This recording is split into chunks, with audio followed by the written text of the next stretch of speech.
Former Ohio State wide receiver, quarterback slash tattoo receiver Terrelle Pryor is reportedly going to attempt a comeback this season, 2020, at 31 years of age. Now, Terrelle Pryor told TMZ Sports they've spoken to 5 teams, including the Patriots, about a comeback. Also threw in there that he'd like to play for his hometown Pittsburgh Steelers as well. He's really looking forward to catching balls from Duck Hodges. It's great.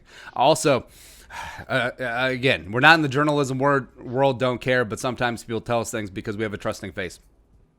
So sources have told us, I'm being told that the Vikings were one of the other 4 teams that had interest. Now, what does interest all entail? So, one, consider the source. It's Terrelle Pryor. Obviously, he would have a vested interest for as many teams as possible to be in on the feeding frenzy that would be a quarterback that's been riding the pine for the last couple of years and been cut and been on like 17 different teams, right? So the player himself, probably not the most reliable source. Also, he's probably getting this info from his agent, who obviously has a vested interest in pumping him up, the client's market just a little bit and the client's ego as well. So the Vikings' interest, again, the level could be anything from a potential contract offer, which is highly unlikely at this point, as well as all the way down to maybe a cursory text like from the Vikings executives, hey, to the agent, you up? That whole thing. So, I mean, it could be Zimmer, it could be George Payton, it could be Ryan Monens, the director of pro scouting. You don't know. I don't really know. So the agent could easily take that second part as interest, or the Vikings potentially talking, maybe they have one of the agent's other clients on the team, and then all of a sudden like, oh, Terrelle Pryor's in shape.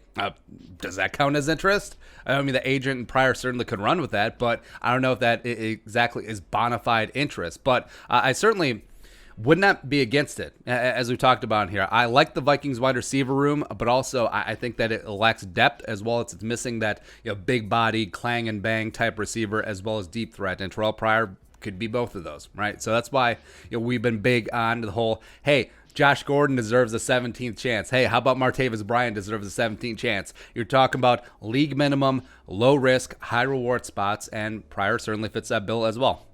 So Terrelle Pryor, 6'4", 227. Kirky needs a tall receiver. Also ran a 4.38 40 at his impromptu pro day back in the day.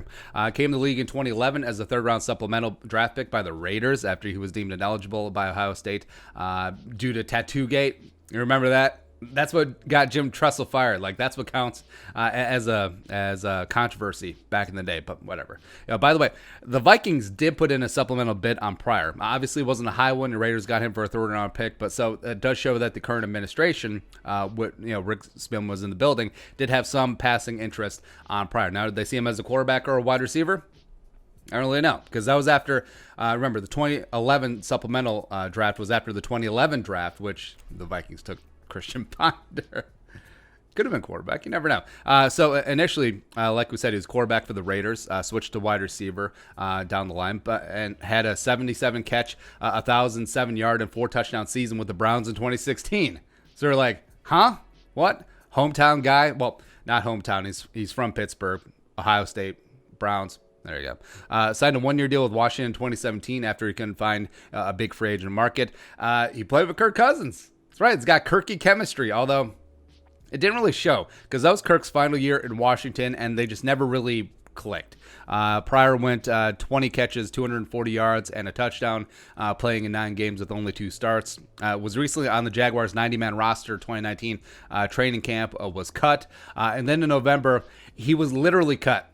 He was stabbed in the neck and chest in a dispute with his girlfriend, which is not ideal, which is not great, right? So are the Vikings really in? Again, I think that the Vikings' potential fleeting interest would be the latter, more of just a fly by the tower, just buzzing the tower, but not a significant interest one. But even if there is interest, it's hard to gauge intensity. Frankly, the pro scouting department should be vetting every single free agent available. Otherwise, they're not doing their jobs. Like, hey, pro scouting, what do?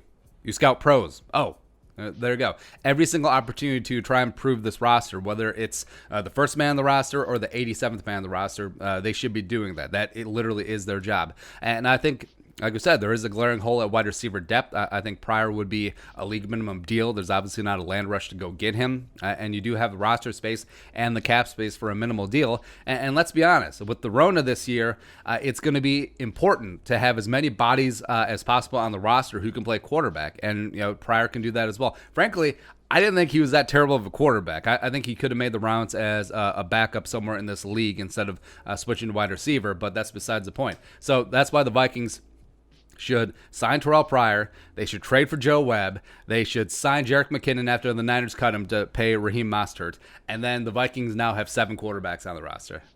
There you go. As well as sign Kyle Jerome, Ezekiel Sluter. So that's 8 quarterbacks on the roster. Let's go. All right, what are your thoughts? Vikings interested in Terrelle Pryor? Let us know in the comment section below. Subscribe for daily Vikings takes. You want to support the work, pull us on the Venmo. But until next time, Skull, production value.